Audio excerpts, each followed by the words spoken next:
So ayun nga mga kabituin, dahil nga summer is approaching at medyo mainit na nga dito sa amin, kaya ito naisipan namin na bumili kami ng ice cream. Napadaan kami kanina sa supermarket, kaya ito nakakakita kami na itong flavor na ito. It's a triple chocolate ice cream, kaya ito hindi na namin pinalagpas ang pagkakataon. Medyo mura din lang naman siya, kaya itatry na namin ito ngayon. Talagang nag-crave din kasi ako sa ice cream. It's actually a chocolate ice cream. Hindi ako fan ng chocolate ice cream, but this time we will try this ice cream. At ni-request na rin nga pala ito ng aking mga kids.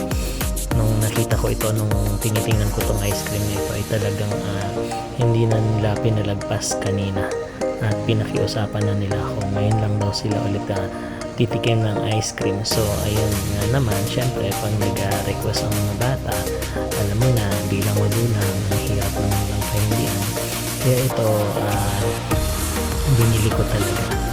At ito nga pala ay tig ano lang, 11 dirhams. So ayan mga kabituin. So tikman nga natin kung masarap ito.